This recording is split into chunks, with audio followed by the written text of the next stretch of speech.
Welcome back again guys. Nandito na naman tayo sa isang panibagong kaalaman. Meron tayo ditong road bike na internal routing ang kanyang cable. Actually brake cables lang kasi naka wireless internet.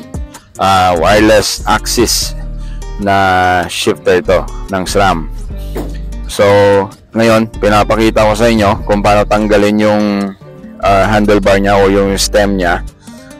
Actually tinanggal ko na yung cover, yung top cap, tsaka nilumangan ko na rin yung dalawang bolt ng stem niya.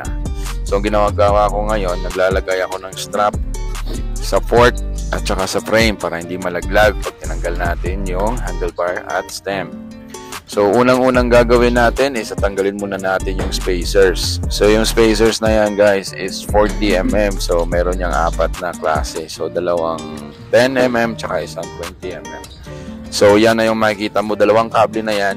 Yan is yung front and rear brakes ng road bike na ito. So yung ginawa ko, inangat ko muna yung cover doon sa bearing ng headset. Kita nyo naman yan. Ayan, tapos pinunasan ko na yung cap ng headset sa frame tsaka yung bearing. So inuna ko muna yung taas guys, kasi pag naglinis ka, unahin mo muna yung taas. Dalawang bearings meron sa headset. Unang-una mo talagang gagalawin is yung taas, kasi yung dumi pag nilinis mo is pumupunta sa baba. Alright? So katulad lang din yan sa bahay. Unahin mo muna maglinis sa kisame hanggang sa sahig, diba? Same lang yan ang procedure. So ayan na nga guys, binuksan ko na yung cover ng bearing para makita natin yung bulita sa loob. Ayan. So actually guys, sa mga internal routing ito yung ginagawa.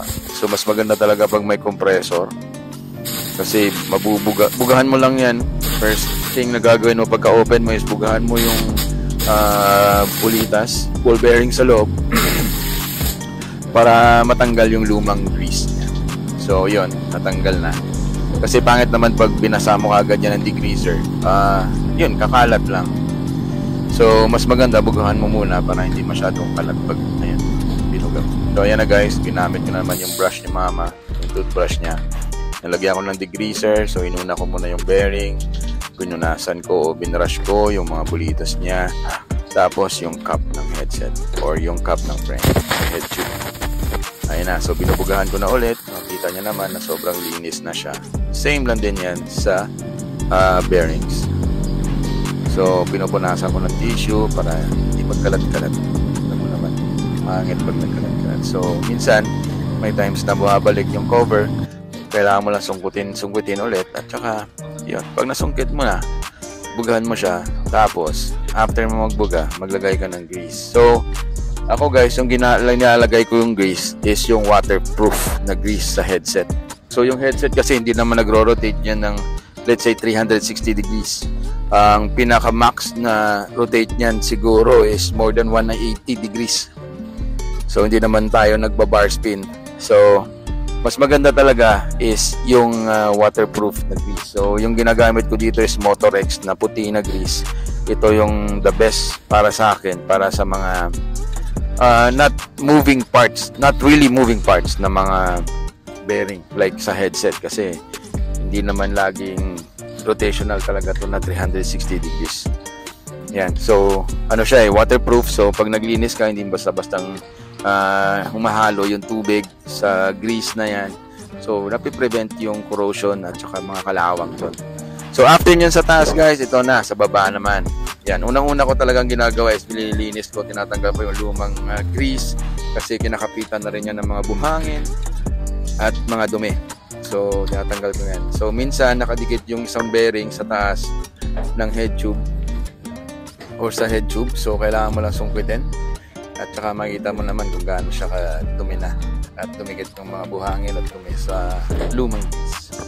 So una mong gagawin is punasan ulit yan, tanggalin natin yung mga lumang grease na yan para pag naglagay tayo ng degreaser is hindi na siya halo doon at hindi na magiging mukhang madungis yung work area mo o yung ginagawa mo.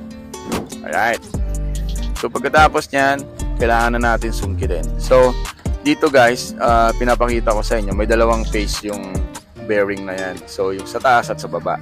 So makita mo yung cover niyan, yung isa maliit, yung isa malaki o malapad.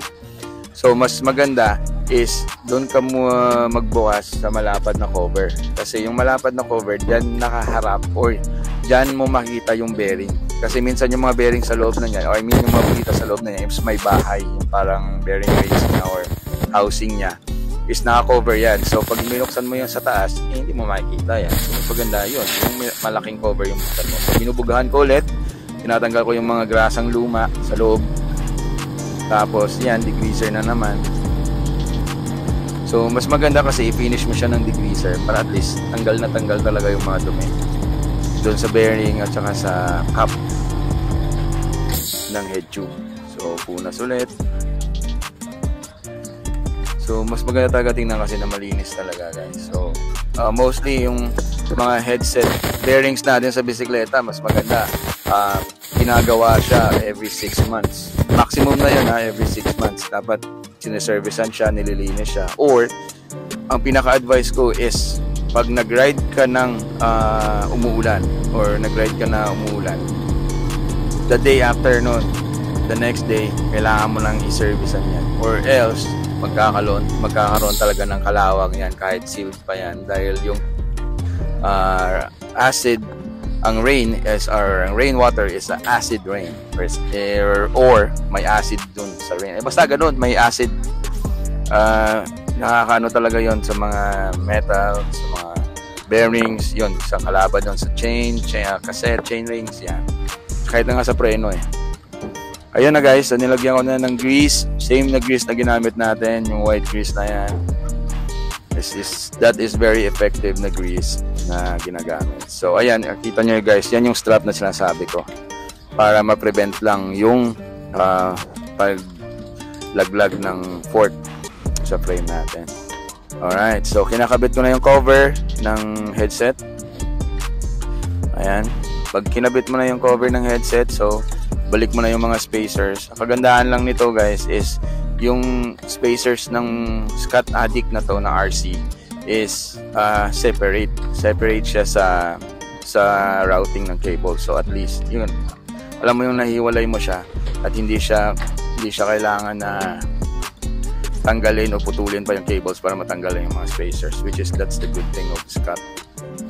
Ginawan talaga nila ng ideya kung paano siya padaliin yung buhay ng mekaniko, which is the best. So ayan na guys, nilagyan ko na ng top cap at ayun, nakakabit ko na yung 4 na spacers or yung 3 spacers, isang 20mm at 2 10mm na spacers. Alright, so tamang linis lang tayo, punas. Mas maganda talaga pag tissue yung gamitin mo sa pampunas kasi dumidikit talaga yung mga grease. So ayan na yan guys, babu, paalam.